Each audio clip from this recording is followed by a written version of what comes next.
Hello there, ladies and gentlemen, and welcome to another episode of CookieCast.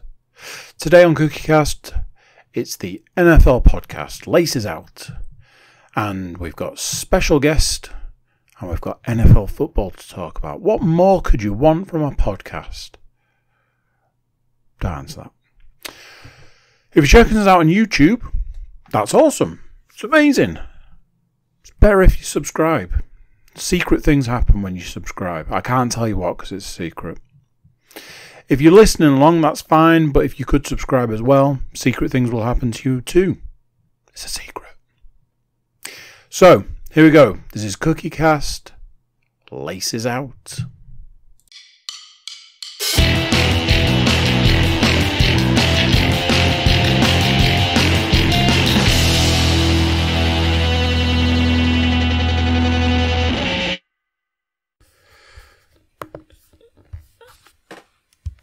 Recording in progress. She's not wrong. At least I don't think she is. No, she's not wrong. So, I am here. My co-host, Paul Williams, is here. And live via satellite. He's up there in the top of the fantasy table, I know that much. That's all I'm going to say. He's been on before. He's back again to tell us all how to actually win at fantasy football. Matthew, 2T's Herlihy, welcome to you, sir. Good evening. Good evening. So he's even putting in how are you doing? He's even putting in the live by satellite pauses for authenticity. It's awesome. If you're randomly listening to this without checking out the title of this podcast, this is the Laces Out podcast, Yorkshire's #1 NFL podcast, official. As I said, I've got a co-host, I've got a special guest. What more could we need? Well, let's get started.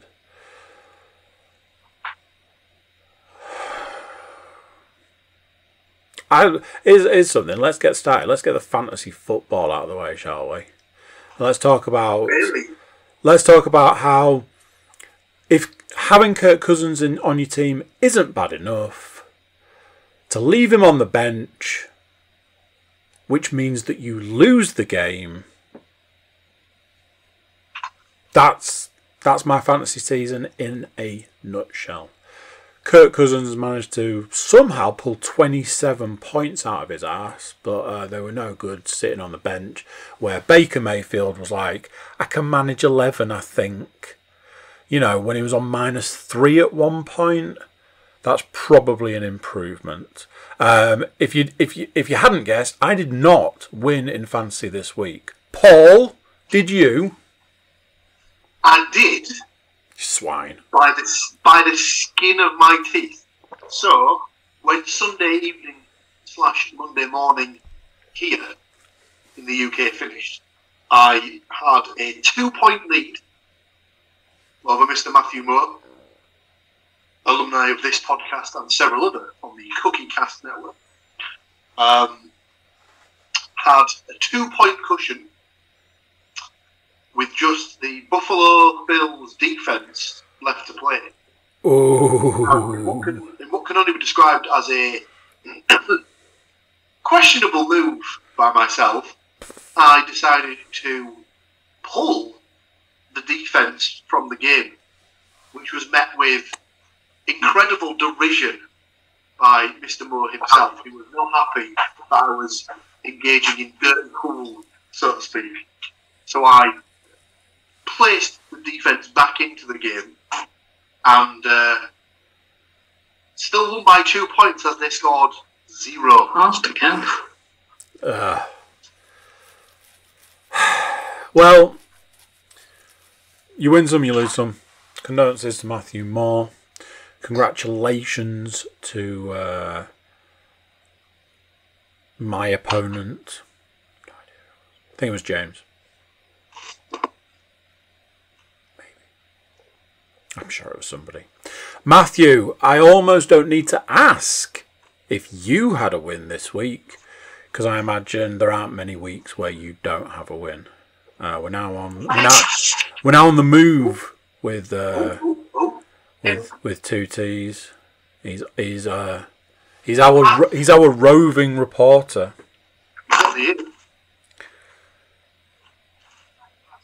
While we wait. Oh, we could end up in like Roger Goodell's dungeon basement or whatever it is. We're live in the kitchen. Excellent, he's back. Can't wait for this to go out on YouTube. Live in the kitchen, and I'm going to go out on a limb and say closer to the router or the satellite, whichever you want. Matthew, can you hear us, Matthew? Yeah, I can hear you. Fantastic. Did you win in fantasy this week? I did, yeah. There's a surprise. It was a bit tight though, tighter than I thought. I'd have liked. I was about 30 points behind Tim, and I think he had AJ Brown playing for Tennessee, and I had Derrick Henry, the Buffalo kicker. I think that could have been it, but Derrick Henry scored about 30 points on his own, didn't he? So. 3 touchdowns and ran for a bunch of yards, I believe. Yeah. The man is hands down a machine. When doesn't he run for a bunch of yards? Well, let's face it, he's got crazy stats. Don't want to be stepping on any toes for the stats. Is there anything in the stats about Derrick Henry's rushing yards? Can I have a cursory? Because if there's not, I'll give a stat that someone told me today at work.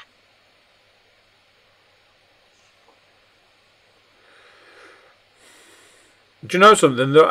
It would appear that there is nothing about Derrick Henry in the stats. No, not that I can see.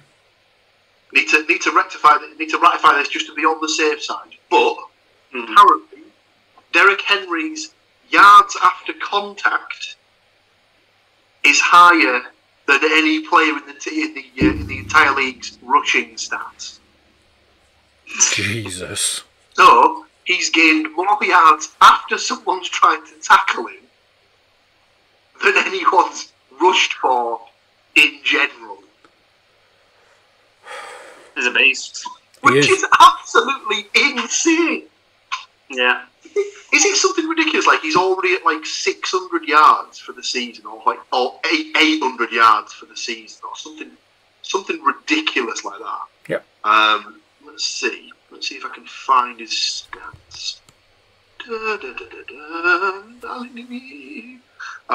So he's only had one game so far this season where he hasn't rushed for 100 yards. Yeah, that was the first game. That was the first game of the season against Arizona. 58 yards. He's getting warmed up then, wasn't he?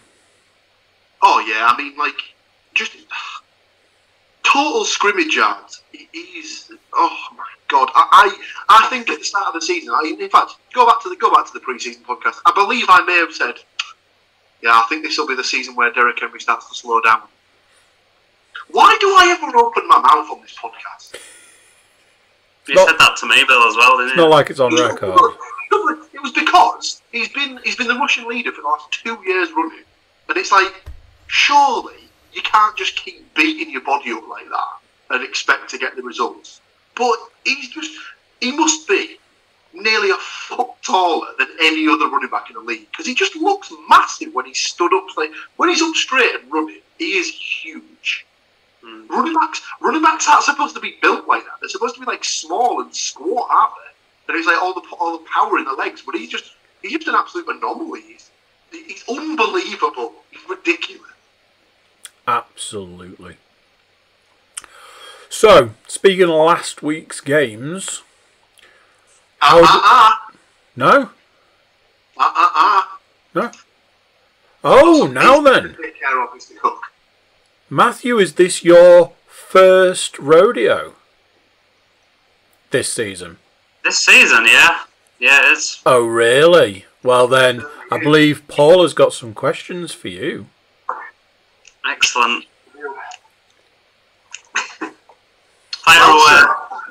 Welcome along to the show that never ends until about 45 minutes in. So obviously, for those who have been watching or listening for the past season or the past 6 or 7 weeks, obviously any guest that comes on, we've been getting their opinions on what they think the Super Bowl matchup's going to be, who they think's going to win, and which player is going to be picked as the Super Bowl MVP. So Matthew, who do you think is going to play in the Super Bowl?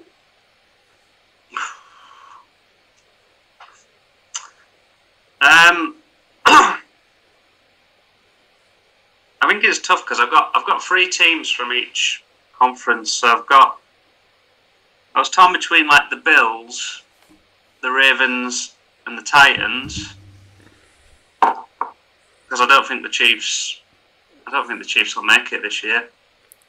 Something's wrong there. I don't know what it is, but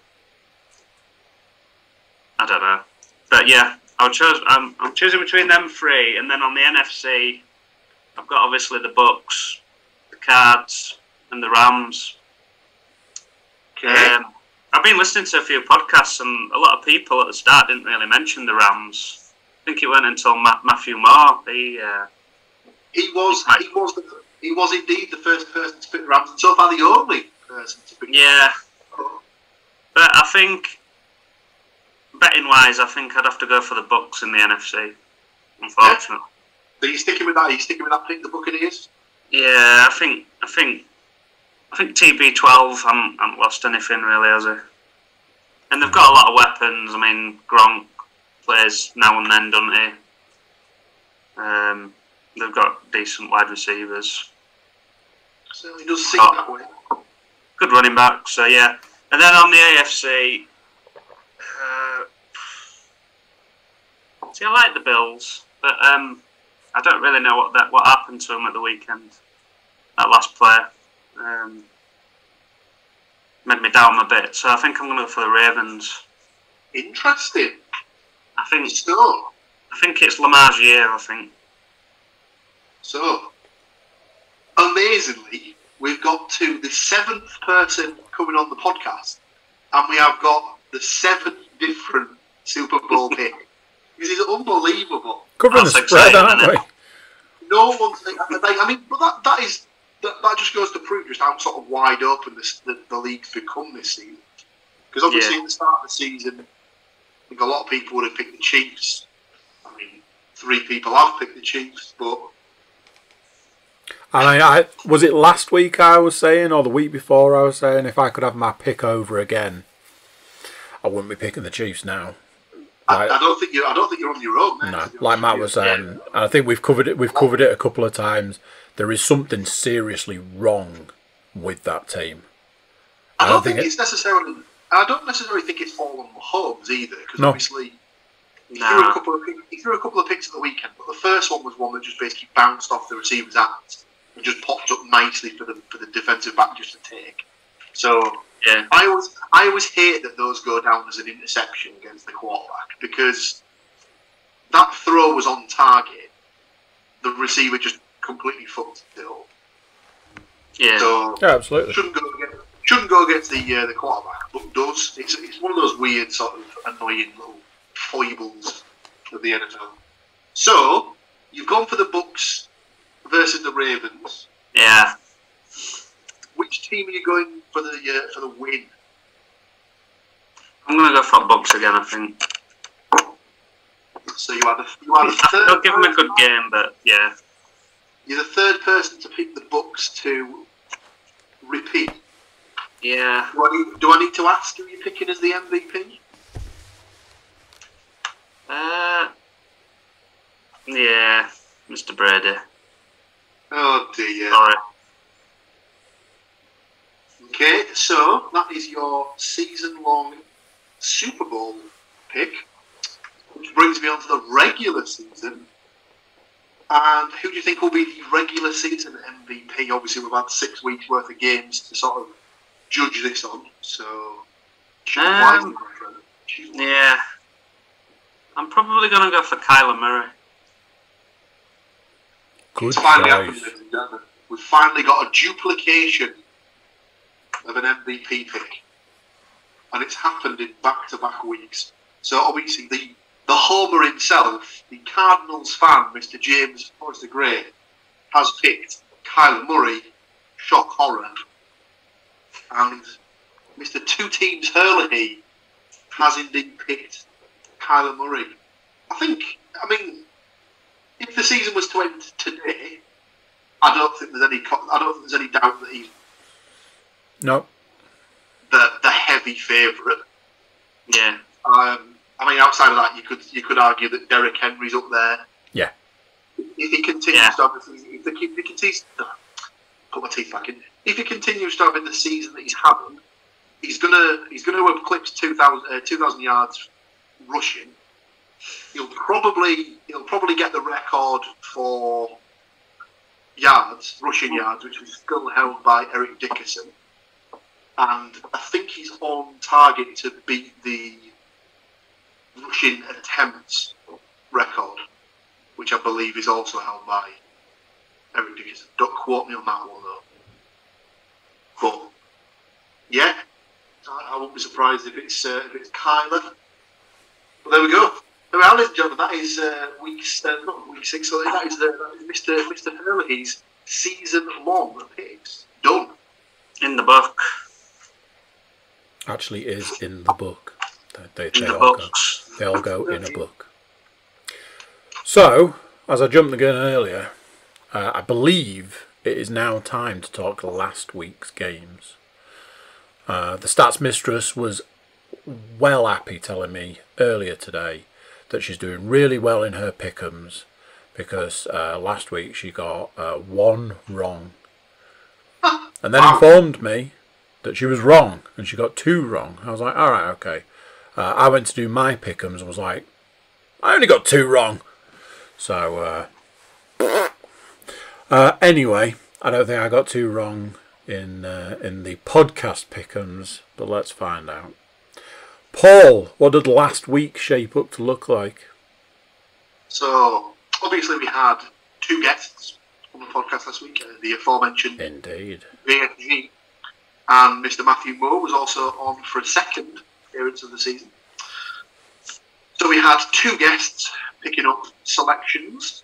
Sadly, one of those guests didn't really come to play as he only picked 8 out of 14 games correctly. So sadly, not getting a point for the guest this week was Mr. JFG with Really? 8 out of 14 selections correct. Shame. We then have a tie for second place, if you will, with 11 out of 14 picks correct. It was the other guest, Mr. Matthew Moore, and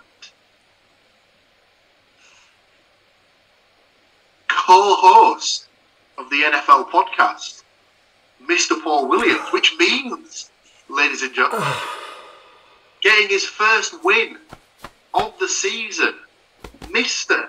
Andrew Cook, with 12 out of 14 picks correct. He must have followed his Pickham's pick in, but he's absolutely nailed it. Only the Dolphins, lol, and the Bills, not lol, letting him down. Yeah. I was the same, apart from the fact that the Panthers let me down, giving me the 11 out of 14 correct. So, what that does to the overall scores for the season, you may be asking, is the guest, 1 point. Mr. Cook slides back into second place with his 1.5 points, still with that 2 point cushion. It's Mr. Williams with 3.5 points. No. You know what goes nicely with week 6 predictions, Andrew? Salsa? I mean, it sounds like a great combo. Just throw it out there.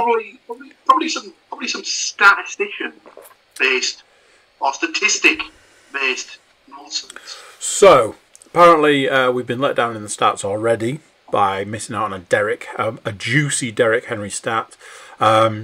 This point in time, I do want to give a shout out to the Stats Mistress. The Stats Mistress this week has provided the stats, even though she has suffered an NFL-style injury and is out for the season, ladies and gents. Yes, broken ankle, on crutches, out for the season. She likened her injury to an NFL-style injury. Apparently, body went one way, leg went other way, and ankle went a completely third way. So obviously, for those people out there just thinking, "Oh, what a hilarious bit!" No, this is a legit injury. She has actually broken her ankle. She's on IR. she is on. She is on. Ending injured reserve. Yeah, she is. LTIR.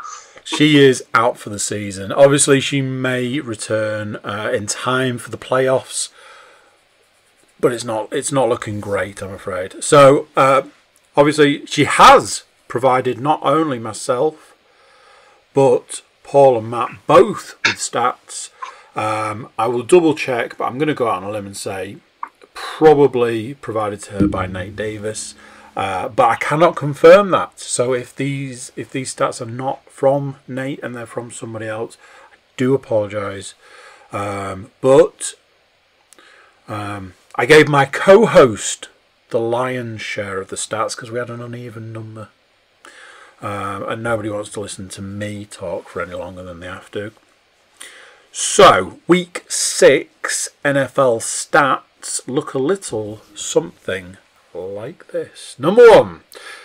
Speaking of number 1, the number 1 team in the NFL, at least in terms of record, remains the Arizona Cardinals. The franchise is 6-0 for the first time since it left St. Louis, following the 1987 season. Embarrassing the Browns 37-14 in Cleveland on Sunday, and without the help of head coach Cliff Kingsbury. I don't want to sound like a broken record, but week in, week out, all I say is I am loving Cardinals football. Number 2. With the Broncos and the Browns both falling to 3-3 on Sunday, Mayfield,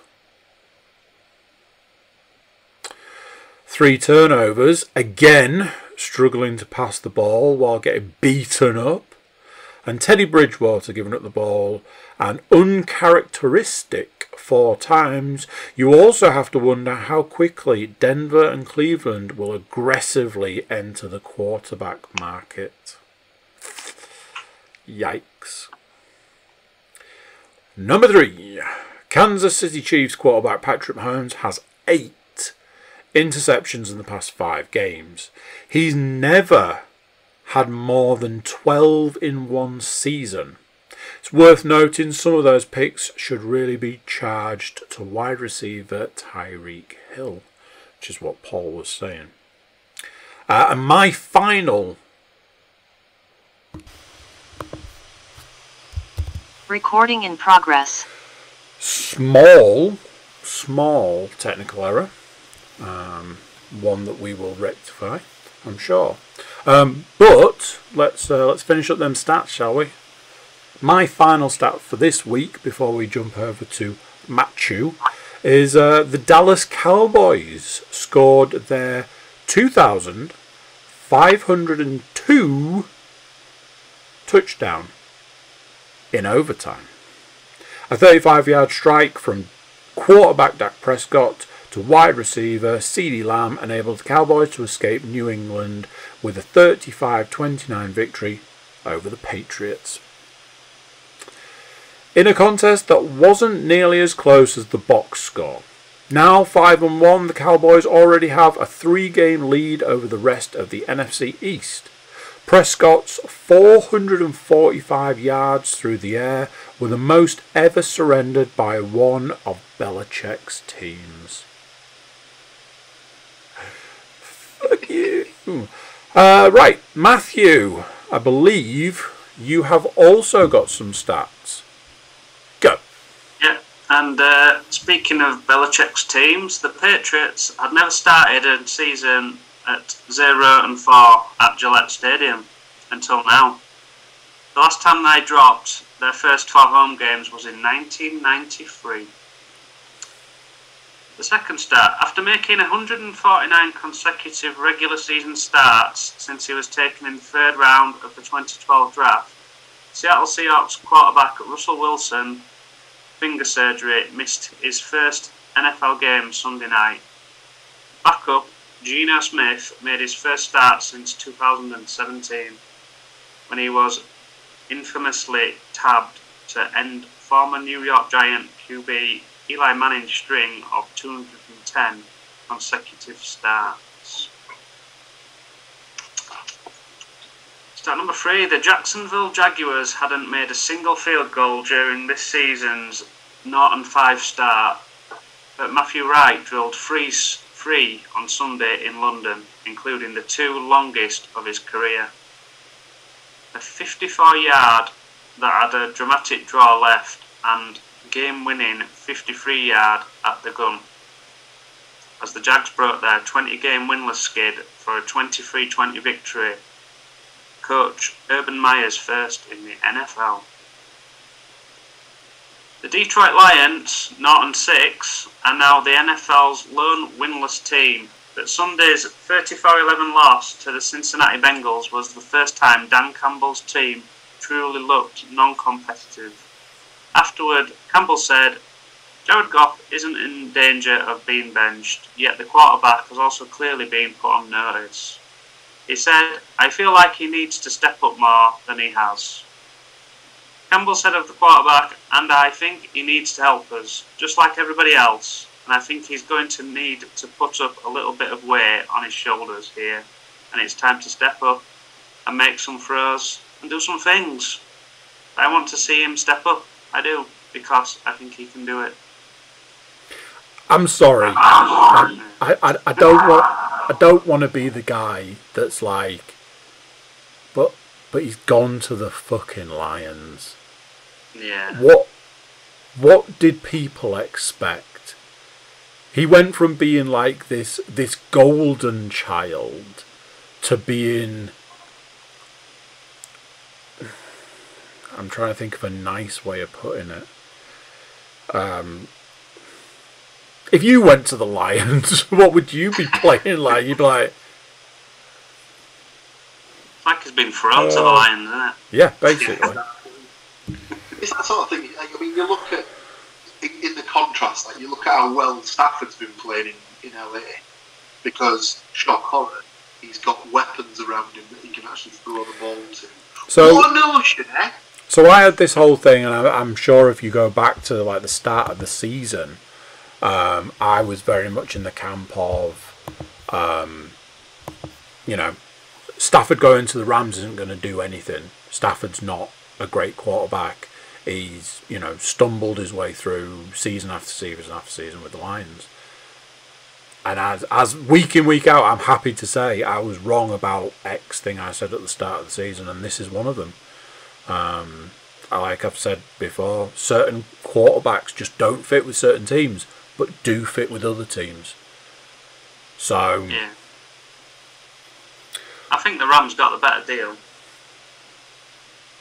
Yeah, looking at it now, I was very confused by the deal at the time, but yeah, it's absolutely. I just don't think the Rams thought they could win the Super Bowl with Jared Goff. I think that was the be-all and end-all. I think they wanted some experience and some arm power, and they thought, well, we'll get Stafford because he could probably serve up with weapons that they've got, and obviously Aaron Donald as well. So. Absolutely. Paul. I said on Good Morning Football today, sorry, that Jared Goff had done the reverse Axel Foley going from LA to Detroit. Sorry. Paul, I believe you have some stats for us to finish off the stats. Certainly do, Mr. Cook. So I'll begin with, if the regular season ended today, it doesn't. The Bengals 4-2 would be a wild card team and the AFC's 5th playoff seed. The Broncos, 3-3, would be the conference 3rd and final wild card, while the Chiefs, Browns, and Steelers wouldn't even qualify for the postseason field. Wow. Just doesn't bear thinking about. The Los Angeles Rams defeated the New York Giants 38-11. The first time in the NFL's 102 seasons that a game has ended with that score. There's actually a Twitter handle called Scorigami where they post the likelihood of games finishing in a score that's never happened before. Scott Hansen always talks about it on Red Zone. He's always like, if you're into Scorigami, here's one for you. Yeah. So obviously that's interesting. Let's see if we get another one next week. Lamar Jackson made a nice bit of NFL history, earning his 35th NFL victory in just his 43rd career start. No quarterback has ever racked up so many wins before turning 25. Jackson had been tied with Hall of Famer Dan Marino entering the weekend, but could put this mark way out there, given he won't be 25 until January the 7th. Wow. Yeah, I dare say he's going to be setting that mark quite high. Can't see them losing many games. Giants quarterback Daniel Jones gave the ball away 4 times, 3 interceptions and 1 fumble, and now has 45 turnovers in just 33 NFL games. Shelf life in New York seems increasingly closer to expiring. And finally, the Panthers are 3-0 with All-Pro running back Christian McCaffrey, and 0-3 since he's been out with a hamstring injury. Unfortunately for Carolina and fantasy fans, McCaffrey, who was hurt in week 3, only went on injured reserve Saturday, meaning he won't be able to return before week 9. Oof. That's basically just killed anyone's fantasy season who's got him, unless they've got a decent backup, which Stu definitely does not. There we go. That's the stats for week 6. Can officially close the book on week 6. So all that leaves is for us to talk about this week's games, week 7 of the 2021 NFL season. I know personally, I decided to scare the co-host yesterday by being like, "Here's my picks." Just sending them early. He was like, "Ooh." I like to be as organised as possible. Less said about that, the better.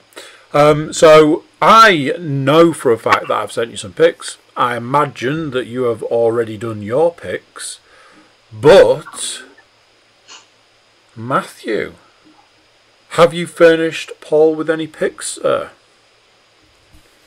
I have not, no. No. Well, I could have done. That can only mean one thing: live on air picks. Oh. Get your picks out. You love to see it. So, Matthew, on the spot. Now, the week opens with the Thursday night football, as we're all aware. Now, both me and Andy made this pick before it came out that Baker Mayfield is out for week 7. As is Kareem Hunt. As is Nick Chubb. And Jarvis Landry is technically still on IR. He may return. He may not. Both me and Andy have picked the Browns in this one. Do you want to join us, Matthew, or are you picking the Broncos? Nah, I'm going to go with... I did originally probably pick the Browns, but I'm going to go with Teddy B on the Denvers. I think think let's be honest. If the Browns were at full strength, I don't even think this is a contest. I think Chubb would just run all over him. The fact that he's not playing and Kareem Hunt's not playing means they're down to their third choice running back. I think Denver need to win after getting turned over by Vegas last week as well. Well, so Denver are on a 3-game losing streak. Yeah. The only thing that I'd say is going for the Browns is the fact that the game's in Cleveland, which could help them technically with the home field advantage. But yeah, I'm not feeling confident anymore. Right, we then move to Sunday night's games, and we have the Carolina Panthers up against the New York Giants. Panthers. Yep, no shock there. We've all gone for the Panthers. They're also riding a 3-game losing streak, so will they be able to snap that? Let's wait and see, shall we? Next up, we've got the New York Jets travelling to New England to take on the Patriots. Just going off that stat you gave earlier, will they be able to get their first home win of the season? Is it in New York? No, it's in New England. Oh, it's in New England. That's a crap game, isn't it, this week? Yeah, put me down for New England. Patriots it is. Now, early contender for potential game of the week, where we have the Kansas City Chiefs travelling to Tennessee to take on the Titans. What do you reckon? Tennessee. He's gone with the Titans. Yeah. And he's not alone in that fact. I also would pick the Titans. Like we said before, there's something not quite right with the Chiefs. And Derrick Henry just looks a different gravy at the minute. So both me and Matt have gone for the Titans, whereas Andy has kept faith with the Chiefs. Let's see how it pans out for him. Next up, we have the Washington football team taking on the Green Bay Packers. Washington, yeah? Is that Aaron Ionu Rodgers' Green Bay Packers? That might be. It might very well be that man, yeah. What a loser. I'm not a huge fan of like showboating and, you know, just being general sort of like, you know, fuck you sort of stuff, but for every part of me that wanted to not love every bit of that and everything that's come out since, I was like, nah, I'm on board. I'm a fan. I loved it. To make it even better, I was just going to say, to make it even better, he went and strapped on the old championship belt after he scored his touchdown as well. So yeah, it's because he's been hanging out with he's been hanging out with his new friend, hasn't he? Old Bertie boy.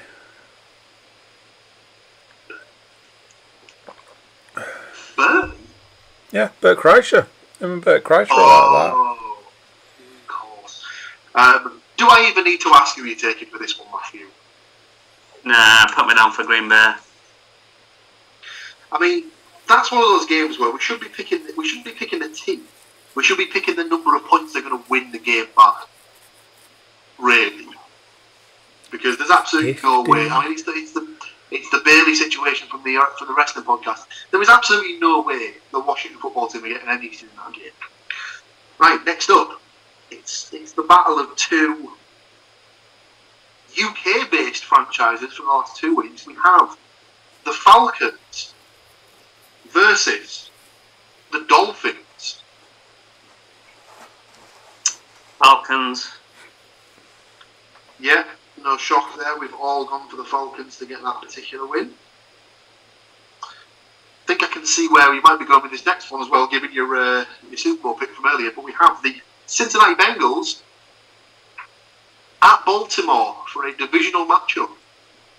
Yeah, put me down for Ravens. Yeah, it's no shock. We've all gone for the Ravens on that one. Be a good game, that. Should be a good game. I'm quite liking Bengals football these days, and I really, you know, like I keep saying, like certain quarterbacks just fit certain teams.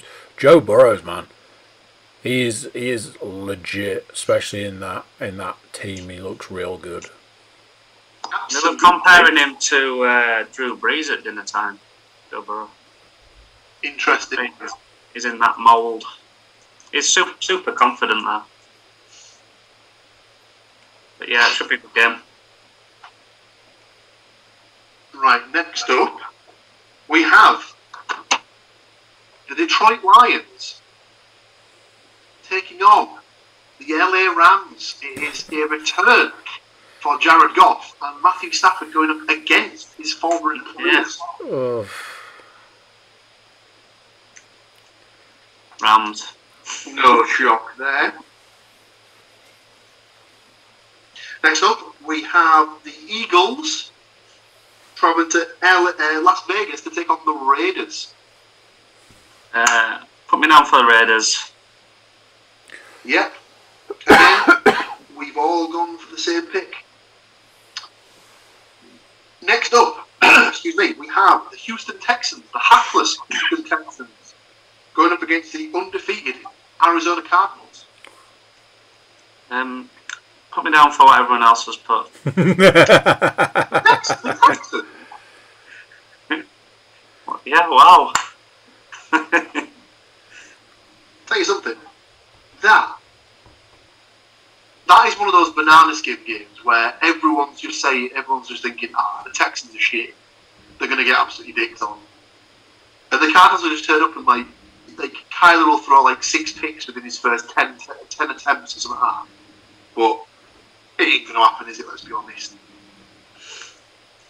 Next up, we have a repeat of, I believe, a Thursday night game from last season where we have the Chicago Bears versus the Tampa Bay Buccaneers.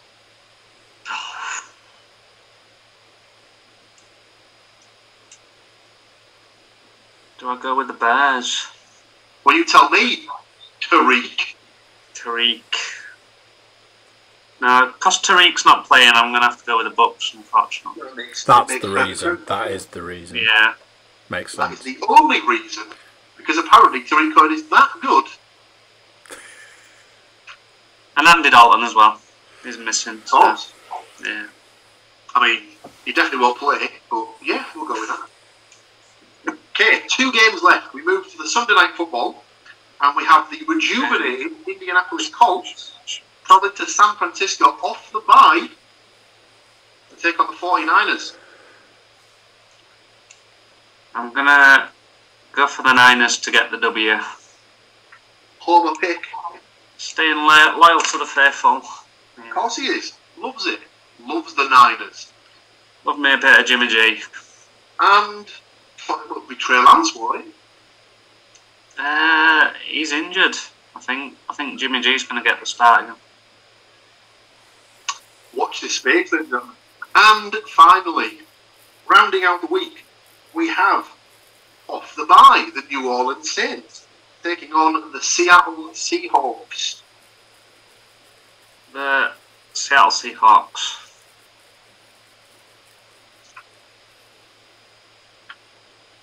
Is this guy for real? Why not? Seriously? Yeah. You think you're backing Gino to not be shit? Oh, hang on. Is Russ not hustling? Is he injured? Oh God, no. He's very injured with his finger. Oh, I forgot you were injured. He's got some sort of strapping on his finger that makes his middle finger just look like it doesn't exist. In fact, if you remember back when Mankind first debuted in the WWF, and he wore that thing that made his middle finger into like a claw, so he could do the mandible. The mandible claw. That's basically what Russell Wilson's got, except he just got it with the middle finger. Well, he's not playing with that, even though Mankind would. No, I think it's his throwing hand, so he's basically buggered. Oh, in that case. He just can't grip the ball. Thanks for the heads up. So in that case, I will go with Jameis Winston and the New Orleans Saints. The New Orleans Saints.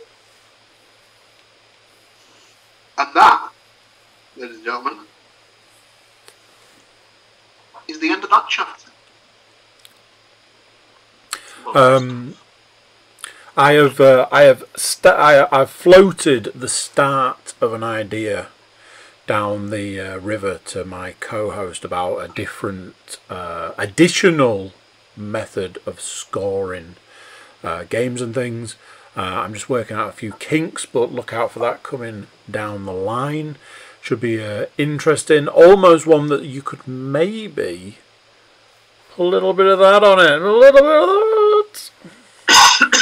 Sky Bet account versus Sky Bet account kind of deal. So, the predictions are in, ladies and gentlemen. Week 7 predictions. And if you're playing the Laces Out drinking game, best take a shot because, you know, season's nearly over. It's practically the Super Bowl. Any other business, gentlemen? Anything from either of you good folks? Not from me, Mr. Cook. Right there. That leaves me then to say thank you to Matthew for joining us, going through the ball from over the pond. Hopefully everybody's going to have an amazing fantasy weekend, and obviously an amazing fantasy football weekend as well. Oh! Who we're playing? I think I'm playing you, aren't I? Yeah. Is that? Sorry. My team's already set. I will be losing to you this week, is what I meant to say. We probably don't need to go into who I'm playing against. Although I have made a pickup from the waivers this week, which has made some. This made no difference. Come on, it's made absolutely no difference. I was in a horrible situation where one quarterback on a bye and the other one out. I also needed a defense, so I had to sort that situation as well. But if I weren't playing you, I'd do that Phil Waltz trade where I learn you like hurts, you know. I used to love a Phil Walls trade. I'll give you this player this week.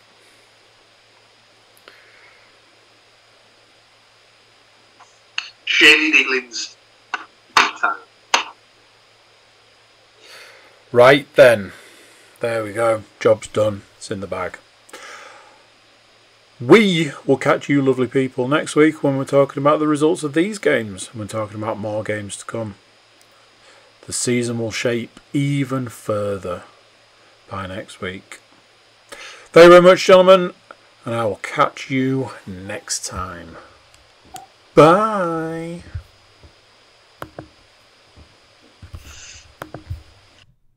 So there you go. What do you think to that? Another one done. Thank you to Matt for joining us and giving us his predictions, season-long Super Bowl, and for this week's games.